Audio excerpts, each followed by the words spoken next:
So that is the final sequence, of course, in Alex Garland's Ex Machina. I want to use that as a starting point for talking about three different mythological patterns that show up in the film and that might help us understand this deeply ambiguous final scene. The first is the myth that Plato creates in his Republic, and that is, of course, the famous Allegory of the Cave. It's clear that Garland is drawing on imagery from that particular allegory. If you'll recall, the allegory describes men who are in a dark cave and they're looking at shadows reflected on the wall. They believe, of course, that the shadows are real. Well, at a certain point, they are released from being shackled so that they can stare only at the wall to see the objects that were actually making the shadows. Well, these, it turns out, are physical reality, but actual reality, according to Plato, these men only grasp when they are freed from the cave entirely and enter into the realm of forms, perfect truth, beauty, and goodness. Well, Ava clearly is mimicking this movement. She spends most of the film trapped, of course, in a glass box, and the glass is often glowing red, suggesting a kind of darkness and dimness. But here she breaks out of her cave, flies in a helicopter above gravity in a way, and ends up standing on a street corner as she said she wanted to Caleb. But interestingly, even though she has escaped her prison to the point where she now might gain insight beyond her circumscribed world, is that Garland shows us shadows first and foremost. Before we see her in the bright city, we see shadows upside down, inverted shadows, and then we see her shadow, and then we see her either reflected in a glass or through a glass. It's difficult to tell which. So if Garland is invoking Plato's Allegory of the Cave, he's doing it ironically, because it seems that Ava, in escaping the cave, actually stays in a world of shadows and stays in a world of reflection, where one is not looking at actual being but at reflections of being. So the question becomes, is her escape an escape to something more true, more beautiful, more good, or is she in some ways in the same situation? The fact that we see her in glass suggests that she's going to be imprisoned in the world outside of Nathan's compound.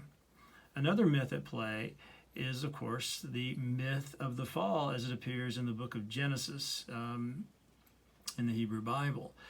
Ava reminds us of Eve.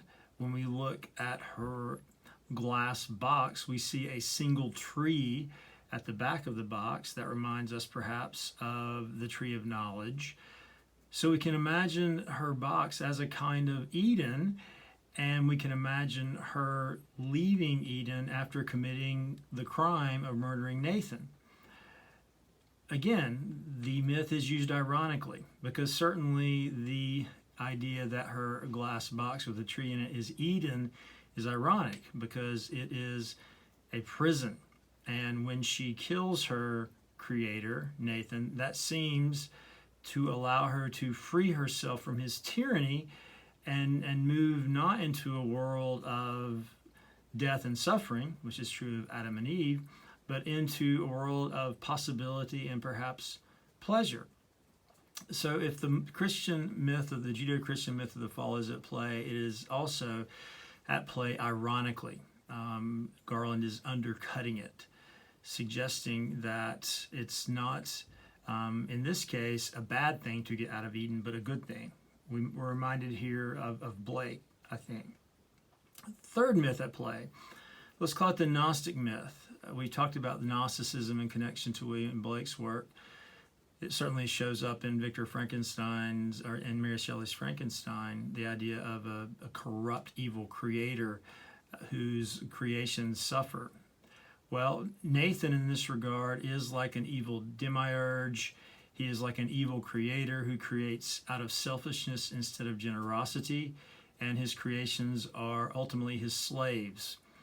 And we see Ava breaking out of her enslavement in this world created by Nathan, who is also Urizen, if we want to go back to Blake, and wearing her white dress, suggesting purity, getting into the helicopter and going up in the sky, suggesting transcendence.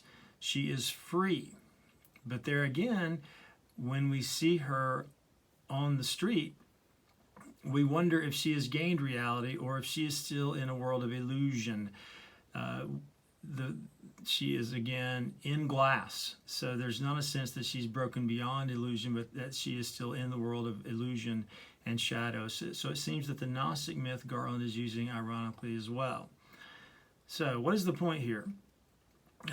This film is ultimately, I think, much more skeptical in how it sees the so-called human condition than, say, Frankenstein or AI, both of which suggest that the humanoid can gain, or even go to Blade Runner, Roy Batty. These three films suggest that the humanoid can ultimately break out of the prisons created for it by a corrupt creator and gain more intensity, more empathy, more emotional power. But Garland seems to think that ultimately what is the measure of humanity is the ability to deceive. Ava shows her ability to be a human by her ability to manipulate Caleb. And what are Caleb and Nathan doing? They are also deceiving.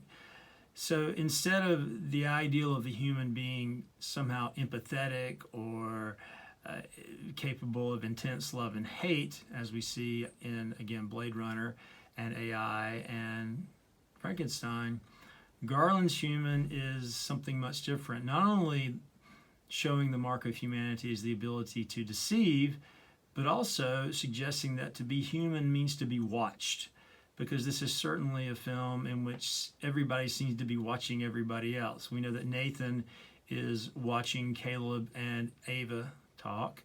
We know that Caleb is watching Ava in her box.